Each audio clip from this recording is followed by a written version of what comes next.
Muy buenas noches, un abrazo grande para todos y un abrazo grande para nuestra invitada de hoy. Tuvimos un pequeño inconveniente técnico, entonces quiero oír la voz de la doctora con un cariñoso saludo para toda la audiencia. Doctora, muy buenas noches. Doctora Mercedes Vallenilla, muy buenas noches. Ya la voy a presentar como Dios manda. Charo, ¿cómo estás? Buenas noches, saludos a todos. Espero que ahora sí nos escuchen y porfa dime Mercy. Pues así te voy a decir, muchísimas Ya, gracias por permitirlo. A mí también me encanta hablarle a las personas por su nombre. De manera que lo que quiero decirles, darles nuevamente la bienvenida. Ya sabemos que tenemos el sonido perfecto, bendito sea el Señor. maravilloso. Y lo importante es que tenemos una invitada de oro. Les voy a contar. Muy linda. La doctora Mercedes Vallenilla. La doctora Mercedes Vallenilla es licenciada en psicología con especialidad en psicología social, es maestra en matrimonio y familia por el Instituto Pontificio Juan Pablo II, es candidata a doctora, es escritora y autora de 4 libros, conferencista internacional, blogger psicoespiritual, pionera en psicología virtual con 18 años de experiencia y desarrolló un modelo de acompañamiento del cual vamos a hablar. El tema de hoy, un tema bellísimo, como ya ustedes lo saben, la espiritualidad en un mundo materialista. Yo diría que un verdadero camino a la felicidad. ¿Por qué? Porque el mundo, yo diría que nuestra sociedad en el mundo entero, nos hemos dedicado a ser y a tener, más que a vivir la vida desde lo que somos, desde nuestra esencia humana. Y en una época como la que vive la humanidad, yo creo que tenemos que empezar a tener más introspección hacia nosotros, mirarnos más, mirar el mundo más desde adentro, para poder encontrar una felicidad más plena, más equilibrada y más sostenible en épocas de crisis.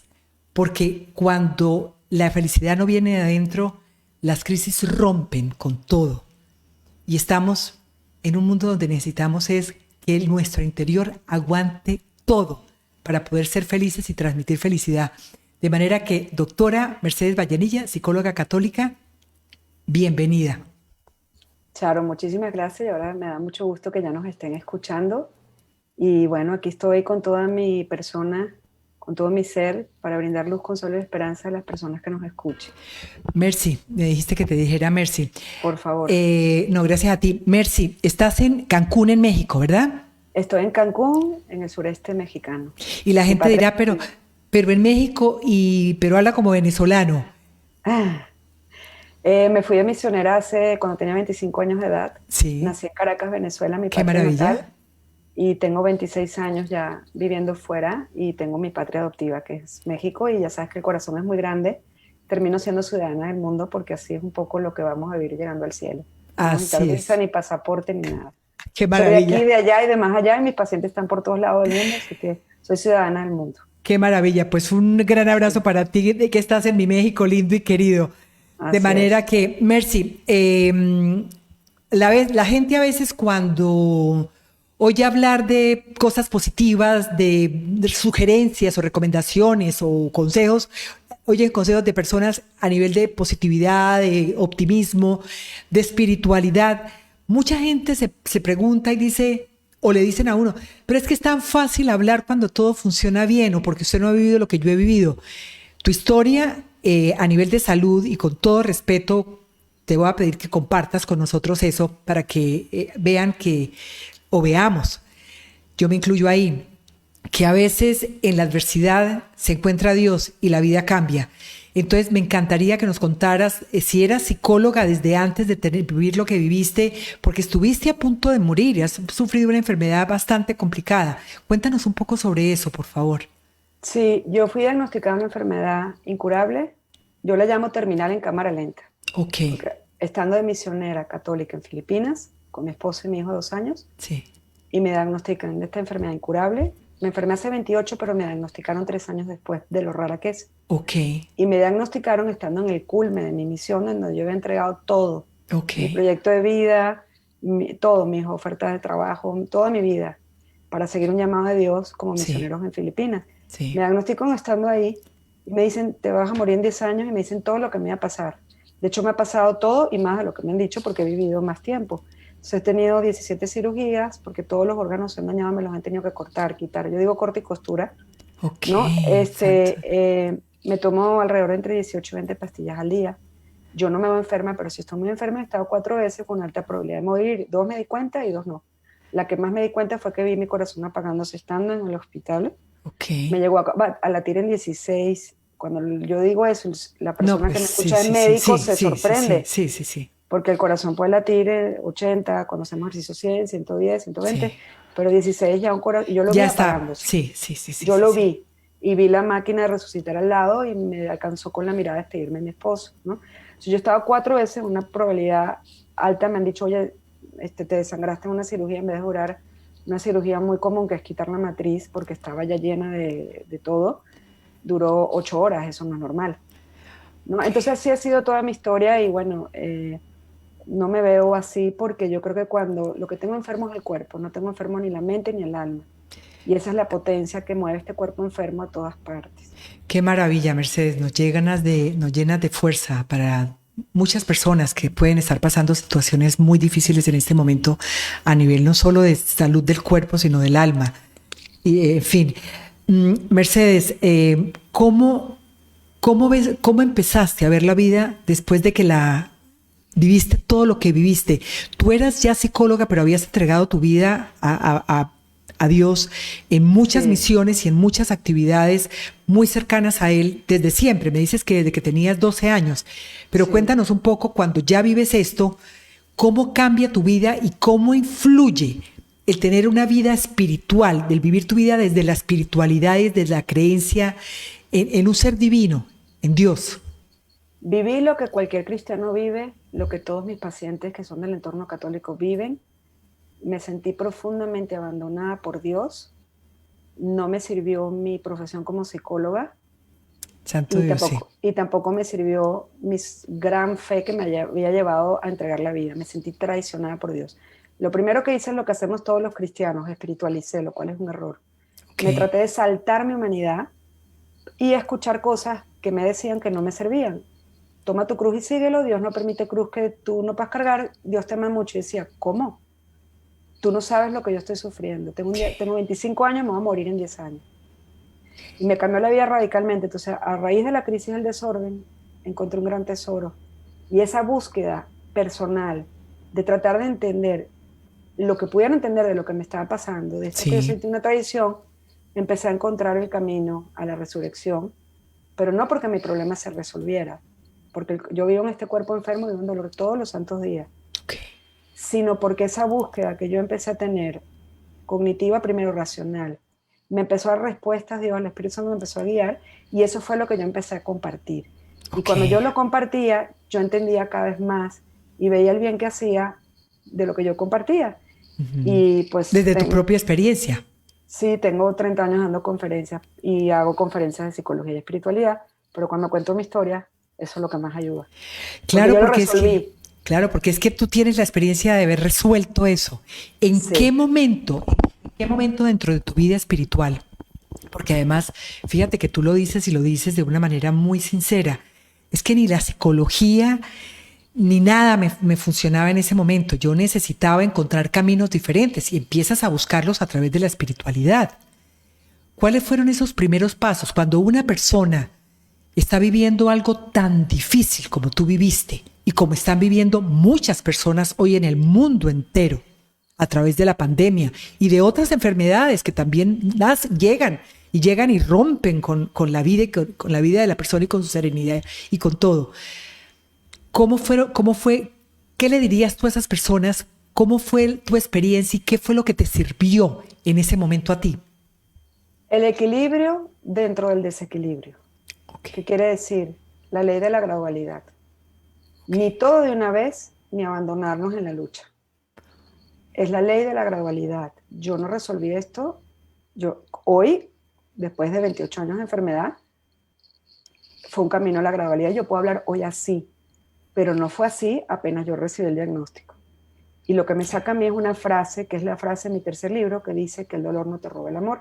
ujú, Porque esa es la frase que me dice a mí mi marido cuando él me tenía, yo era deportista autosuficiente, fuerza misionera, en mi fuerza yo voy a convertir al mundo, voy a viajar por todo el mundo y yo predico y todo era centrado en mi fortaleza de joven y ujú. resulta que esta enfermedad me manda a una cama a ni siquiera poderme bañar y Ay, ni siquiera Dios. poder tener un ojo abierto. Entonces me di cuenta que si yo no hacía el intento de ir en ese primer paso de una aceptación molesta y resignada con molestia, yo me iba a romper en dos, porque las crisis tienen esa característica, o nos construyen o nos destruyen.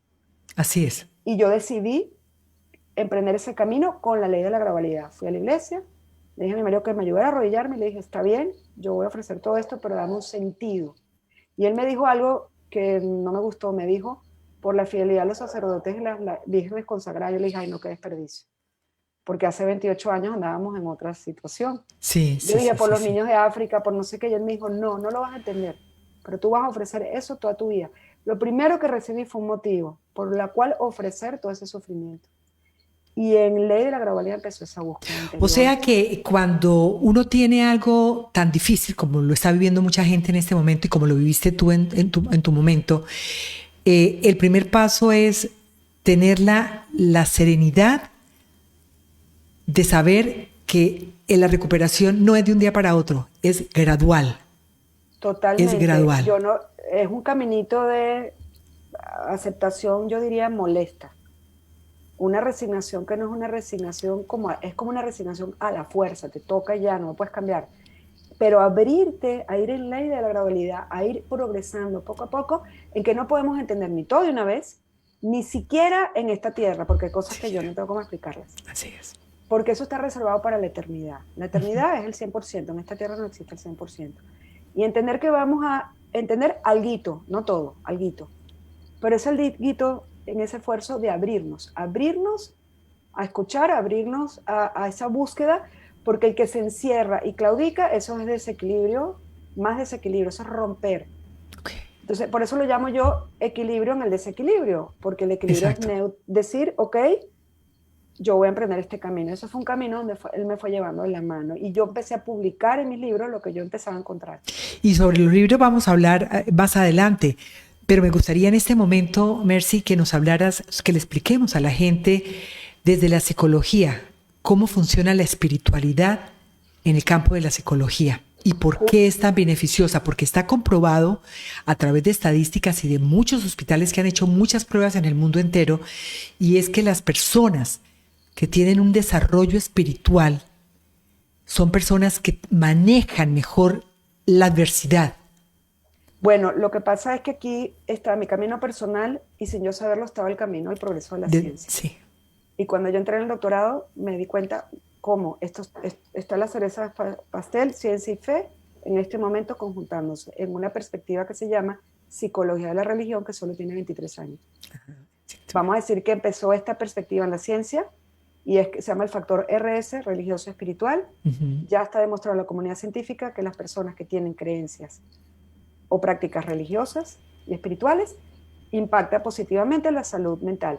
Y me refiero a, no es una discusión teológica si existe o no existe Dios, simplemente factor RS, religiones monoteístas o politeístas, la gente cree y tiene mejor salud mental. Sí. Pero ese camino lo fui recorriendo yo a nivel personal.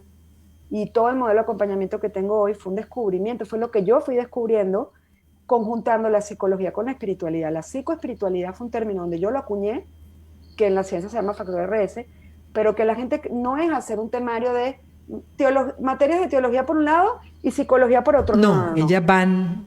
No es un dueto mal cantado, dos personas que cantan cada uno por su lado, no. Es un dueto muy bien cantado donde hay una integración de ambos mundos. Okay. Entonces, esa integración surge la psicoespiritualidad, que es psicología humanista, que surge alrededor de los años 40. Así es. Centrada en la persona, ¿no? Y creemos muchas cosas que no creen la ciencia, las escuelas tradicionales de psicología, ¿no? Nos centramos en la persona, etcétera, ¿no? En un mundo materialista, ¿cómo cultivar la espiritualidad? ¿Cómo rescatar, diría yo? Porque es que a veces ni siquiera la hemos rescatado. No la tenemos, está perdida, porque no tenemos tiempo para nosotros y para buscarnos a nosotros mismos. ¿Cómo en un mundo materialista empezar a rescatar la espiritualidad y empezar a cultivarla? Uy, yo creo que lo primero es dejando de ser soberbios. Cuando tú te reconoces criatura, que es la experiencia más hermosa que me ha quedado a mí estar cerca de la muerte. Sí. Que me di cuenta que yo era una hormiga. Así es, así y somos. Que me di cuenta en ese momento de que me despido a mi esposo al quirófano, con una alta probabilidad y un gran riesgo de morir, que mi vida soy una hormiga y que hay un Dios del cual dependo, que es el dador de la vida, y yo digo una palabra que no existe, no está en la diccionario Real Academia, pues también es el que la quita. Ajá. Es el dador y el ¿Cómo quitador. es? Ajá, sí, así, sí, No existe totalmente. la palabra, pero pues es el dador y mi vida no está en mis manos. Ahí tú te reconoces criatura, entonces te abres a esta sumisión, que no es una sumisión sin inteligencia, sin voluntad, una sumisión de someterte a la voluntad del Padre por libre albedrío, porque uno decide. Entonces, obviamente, si tú me dices a mí, en este mundo material no tenemos tiempo, bueno, mi última conferencia fue justamente en Colombia. Qué maravilla. Y yo repetí algo que siempre digo en los auditorios. Yo dije, la diferencia entre ustedes y yo es que si ustedes experimentaran lo que yo he vivido, de que mi vida no es mía, que me puedo morir mañana, sí, ustedes vivirán la vida de otra manera. La fragilidad que tenemos. Sí, y lo dije en noviembre y en febrero empezó la pandemia, en marzo. Entonces, yo creo que esa es la gran lección que nos puede quedar. Entonces, en ese mundo materialista, ¿cómo permites tú eso? Si tú me dices a mí, mi oración, yo soy una mujer de oración, hago oración de alabanza, intercesión, yo pido por mis pacientes que los llamo ovejas, yo le pido al Señor por mí la fortaleza para vivir en este cuerpo enfermo, puede ser desquiciante, yo no sé lo que es vivir en un cuerpo que no duele, para mí la oración es vital. Es la que te reconforta. No, es la que me da guía, norte, me ubica, me hace sentir amada, me da la fortaleza. Si tú me dices a mí qué hago, pues yo me reconozco criatura y acudo al Creador, porque sé que sola, sin Él, yo no tengo ni el más mínimo capacidad de tener el más mínimo buen pensamiento. Entonces yo creo que ese es el inicio, reconocernos criaturas. Mercy, ¿por qué llegamos a este mundo actual, totalmente materialista? ¿Cómo llegamos a él? ¿En qué momento la humanidad se pierde y se vuelve el Dios plata, el Dios dinero, el Dios tener cosas materiales, y nos olvidamos de que hay un más allá, que este cuerpo es temporal, que tenemos una vida temporal, pero que lo único realmente constante en nosotros y que lleva para la eternidad es el alma? Sin embargo, ¿en qué momento nos perdemos? Yo creo que si nos vemos la historia del desarrollo del pensamiento, la historia de la humanidad, entendemos eso. La humanidad ha hecho péndulo. Si tú me dices a mí dónde empezamos, yo creo que empezamos ya como en el siglo XV, en el Renacimiento. Digo, no me voy a echar toda la historia de la humanidad, nada más te digo pequeñas claves. No, porque nos acaba el tiempo. Empezó lo que llamamos el antropocentrismo. Sí. Ahí es donde empezó el corte. ¿Qué significa? El hombre corta el cordón umbilical con su dependencia a Dios y dice, Dios nos limita. Sí. Todo lo que traíamos de filo nos limita. Y ahí empieza la debacle del hombre. ¿Por qué? Pasamos el Renacimiento, luego viene el protestantismo, interpreta tú la Biblia y hazlo tú. Entonces ahí terminamos a dar otro mazo, luego viene el racionalismo de Descartes, solo lo que pueda ser observado y probado con la razón existe. Entonces ahí se corta el mundo subjetivo interior porque era un mal para el hombre según la ciencia. Se descubre el método científico y el hombre se empieza a sentir empoderado. Es decir, se reduce la indigencia, que quiere decir, encontré la vacuna, ya no dependes de Dios, por el método científico. Entonces el hombre se crece, viene el iluminismo, wow, podemos conocer por medio de libros, educarnos, ya no necesitamos a Dios, y luego viene el romanticismo y hacemos péndulo, se pone la felicidad como un fin y no como un medio. Entonces, gusto, sé feliz y vive libremente, y ahí hacemos el péndulo y hoy tenemos el resultado, ¿no? Hoy tenemos el resultado de eso. Pero pareciera, y yo que estoy en la ciencia, porque los paradigmas de la ciencia está cambiando a biopsicosocial y ahora el elemento espiritual, que ya la ciencia está diciendo, ups, así es. No tenemos la panacea de la respuesta de la felicidad del hombre. Así es.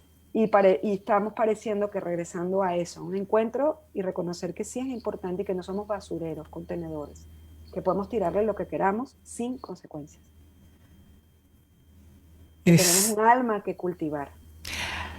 Mercy, cuando hablamos del materialismo, que el materialismo en sí, si fuera equilibrado dentro de la vida del ser humano, como una parte más de la vida del ser humano, no es malo. Es que el materialismo, el tener cosas materiales no es malo, no es malo. El problema es cuando se vive para tener, no para vivir, no para ser, no para vivir realmente.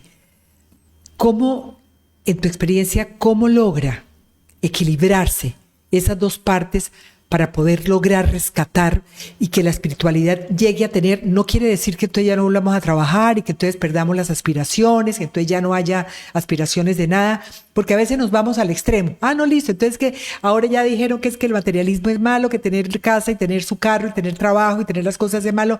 No, en ningún momento. Pero ¿cómo lograr equilibrar las cosas materiales y ponerlas en el lugar que es y lograrle darle a la espiritualidad el lugar que debe tener en la vida?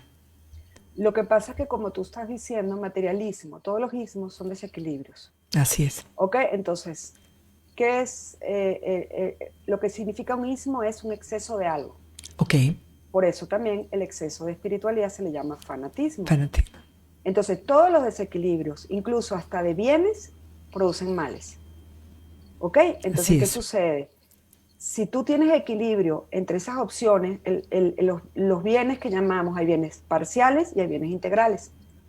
Un coche es un bien parcial, pero es un bien. Sí. Ok, pero de repente, ¿dónde empiezan a ver los desequilibrios? Cuando hay un desequilibrio en esa búsqueda de los medios materiales, se pierde entonces la posibilidad de poder, se desbalancea la búsqueda del hombre. Uh-huh. Ok, entonces efectivamente no están mal los bienes parciales, pero un materialismo, una cosa material es un bien parcial, no es un bien integral.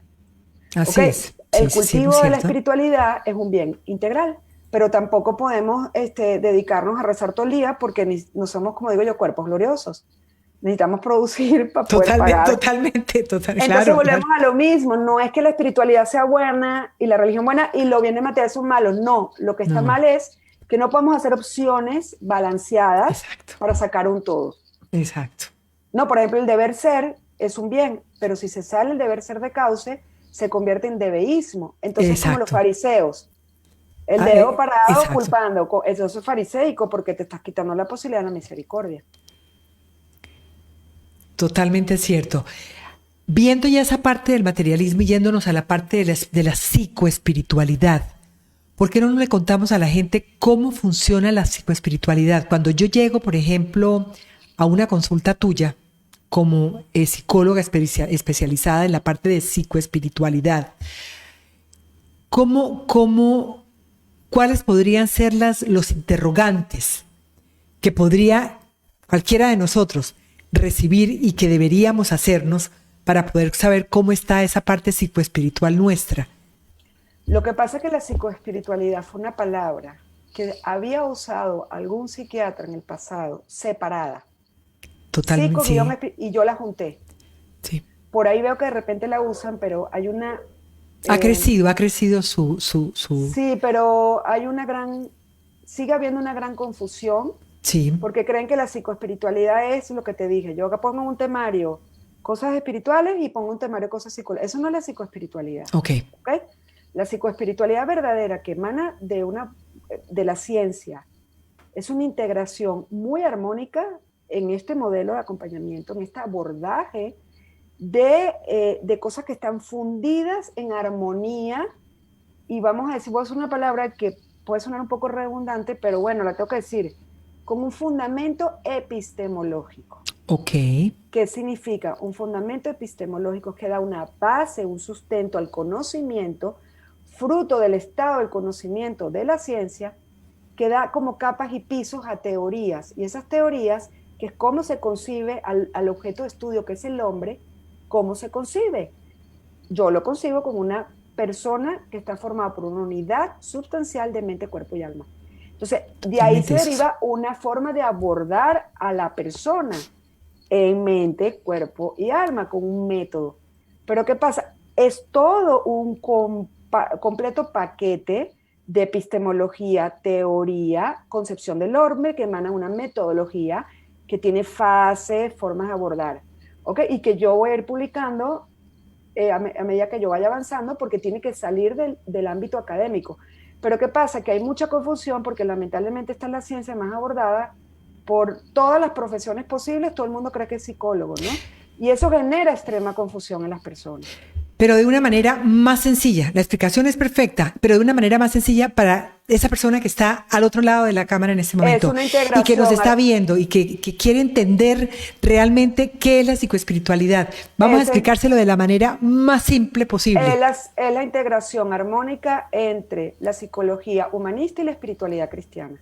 Ok. Y la espiritualidad cristiana. Sí. Cristiana. Eso hace que eso aplica en, te hago una pregunta, en el caso, por ejemplo, de que llegue una persona que no sea cristiana a buscar, por ejemplo, tu acompañamiento, ¿podría tenerlo o no podría tenerlo? Yo he tenido diálogos interreligiosos con hermanos de otras religiones. De otras religiones, monoteístas y politeístas.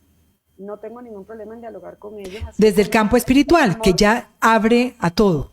Hermosísimas, claro. Pero no podrían ser mis pacientes. Te voy a explicar por qué. No porque yo quiera, sino porque el sustento de mi modelo es Tomás de Aquino. Claro, totalmente. Tenemos una concepción teológica diferente. Sí. Y una concepción espiritual diferente. Sí, totalmente, sí. Atiendo a una persona de otra religión, no va a creer en la eternidad, cree en la reencarnación, no lo puedo abordar. No lo puedes decir. Así es. Porque iría contra las creencias y los principios básicos de uno como ser humano. Porque la epistemología choca. Claro, totalmente. De manera que queda claro que en el caso de la psicología espiritual, y por eso aquí donde ustedes ven donde está la doctora, ahí dice psicología católica, es basada en el cristianismo, en el catolicismo, precisamente por eso, por los principios. Y es porque además tenemos un Dios, y aquí vale la pena, y te dejo para que lo expreses, tenemos en nuestra religión católica y cristiana, no hablemos solamente del catolicismo, sino del cristianismo, tenemos un Dios tan maravilloso, tan comprensivo, tan padre amigo, porque no es el padre castigador, que como lo han querido hacer ver, sino es ese padre que nos acompaña, que a veces la gente se queja de que no habla, pero es que nos habla también de muchas maneras, y como no sabemos adentrarnos en nuestro ser, no logramos. Yo quiero que sea usted la que continúe, doctora. No logramos integrar justamente nuestra fe, lo que creemos, nuestro sistema de creencias, con nuestras heridas emocionales y nuestros sufrimientos. Y nos sentimos profundamente perdidos porque sentimos que no podemos responderle a Dios como quisiéramos. Y hay un choque, una fragmentación en esa unidad. Entonces, yo no tengo, respeto profundamente las creencias de las personas.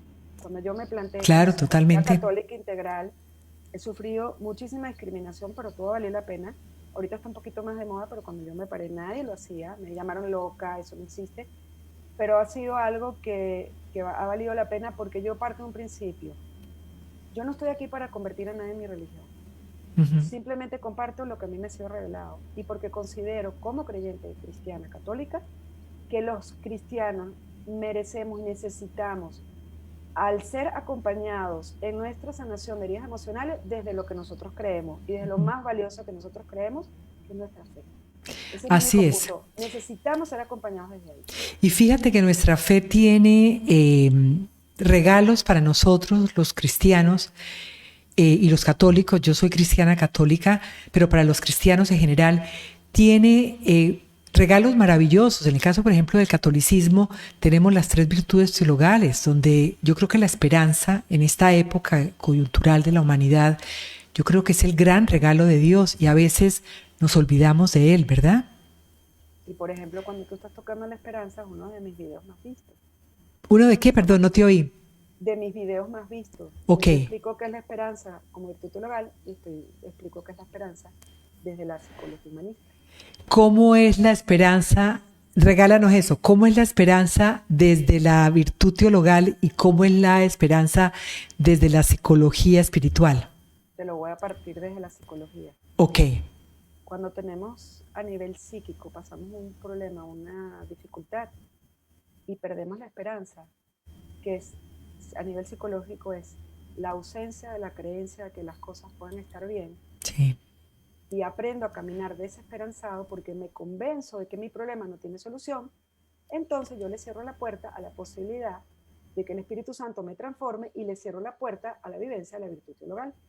Y la virtud teologal es una de las virtudes teologales, que es la que nos abre la posibilidad a que el Espíritu Santo nos auxilie, nos sople, nos consuele, nos fortalezca en medio de nuestra crisis. Así de grave y de importante es. Entonces, si a nivel psicológico yo pierdo la esperanza, el concepto se llama desesperanza aprendida, Sí. entonces repercute en la virtud teologal de la esperanza. Entonces, es como si le dijéramos a Dios, tú no puedes resolver mi problema, no me ayudes, porque ya no creo en tu poder. Y Espíritu Santo, no me hables en este peor momento de mi vida, porque ya yo me convencí a nivel psicológico de que mi problema no tiene solución. Imagínate cuán grave es. Total, porque se pierde completamente el sentido de la vida. Si hay un No problema, se podemos pierde, abrirnos. no hay cómo continuar. No hay cómo Rompe la continuar. conexión con el Creador. Totalmente. En el caso de la fe, por ejemplo, si fuéramos a ver la fe no solamente como virtud del hogar, sino desde el punto de la psicología espiritual, ¿cómo lo plantearías? Lo que hablamos de la fe es justamente es el creer aunque no vea, creer Totalmente. aunque no sienta bonito. Típico de una persona creyente que está en crisis, es que siento que Dios no me ama. Que me tiene abandonado, que me abandonó. Eso se llama, en psicología, es un pensamiento distorsionado que se llama racionalismo emocional. Razona por medio del sentimiento y convierte el sentimiento en una verdad. ¿Y qué les digo yo? No, estás haciendo racionalismo emocional. Es como si dijera, me siento sola, estoy sola. No, tú te puedes sentir sola, pero no estás sola, porque está tu esposo, está tus hijos. Entonces, ahí volvemos a lo mismo. Si una persona cree y hace racionalismo emocional, golpea directamente la virtud teologal de la fe, porque dice, no siento a Dios, siento que Dios me abandonó, Dios me abandonó. No. Tú puedes sentir que Dios te abandonó, pero Dios no te ha abandonado. Dios está aquí. Ni nunca abandona, somos nosotros los que lo abandonamos a Él. Somos nosotros los que siempre nos salimos del camino y nos vamos por donde no es. Porque si crees que por medio de un sentimiento te crees que Dios te abandonó, pues entonces te cierras a la fe. Y claudicas, pues vamos a colgar aquí todo, ya no hagamos nada. Ya no salgamos del cuarto. Doctora, si pudiéramos darle a las... Mercy, si pudiéramos darle a las personas unas 5 o 6 tips o 6 recomendaciones de cómo crecer y cómo cultivar la espiritualidad en nuestra vida para empezar a ver el mundo desde adentro, desde nuestro ser, pero bajo la sombra de Dios, bajo la sombrilla de Dios. ¿Cuáles serían esas 6 recomendaciones? Te dejo para que nos las des una por una, para que ustedes tomen nota de esto y empecemos a cultivar. Acaba de pasar la Semana Santa, estamos en la Semana de Resurrección, estamos en la Semana de Pascua.